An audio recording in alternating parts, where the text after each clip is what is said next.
بسم الله الرحمن الرحيم. السلام عليكم ورحمة الله وبركاته. الحمد لله رب العالمين والصلاة والسلام على سيد المرسلين محمد وآله وصحبه أجمعين أما بعد. حاضرین و ناظرین، یہ درس نمبر 1980 ہے اور آج سورۃ الفتح کی صرف ایک آیت کی تلاوت و تشریح کی جائے گی، آیت نمبر 28۔ چلیے سب سے پہلے ہم اس ایک آیت کی تلاوت کرتے ہیں، لفظی ترجمے اور ترجمے کے بعد تشریح کرتے ہیں۔ اعوذ باللہ من الشیطان الرجیم، بسم اللہ الرحمن الرحیم۔ هو الذي أرسل رسوله بالهدى ودين الحق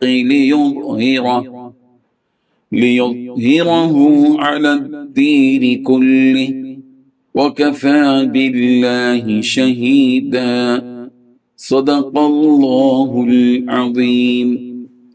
لفظی ترجمہ یوں ہے، هو الذی، وہی ہے جس نے، ارسل، بھیجا، رسولہ، اپنے رسول کو، بالہدا، ہدایت کے ساتھ، ودین الحق، اور دین حق کے ساتھ، لیظہرہ، تاکہ وہ غالب کر دے اس کو، علی الدین کلی، سب دینوں پر، وکفا باللہ، اور اللہ کافی ہے، شہیدہ، بطور گواہ۔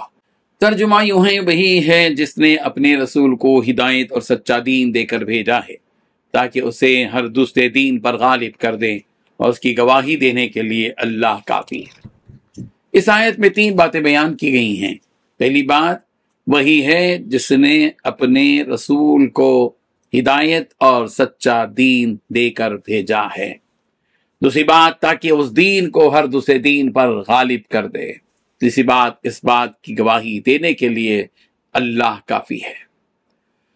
بزرگان محترم، اس آیت میں اللہ تعالیٰ نبی رحمت صلی اللہ علیہ وسلم کے خواب کے سچے ہونے کی تصدیق فرماتے ہوئے کہہ رہے ہیں کہ وہ اللہ جس نے فتح مکہ کا وعدہ فرمایا، اسی اللہ نے آپ کو اے پیغمبر اپنا رسول بنا کر دین حق اور ہدایت دے کر بھیجا ہے تاکہ آپ اس دین کو لے کر، جسے آپ لے کر آئے ہیں، ان سارے دینوں پر غالب کر دیں جو اس دین کے علاوہ ہے۔ اس لیے کہ جو دین آپ لے کر آئے ہیں وہی ایک سچا دین ہے۔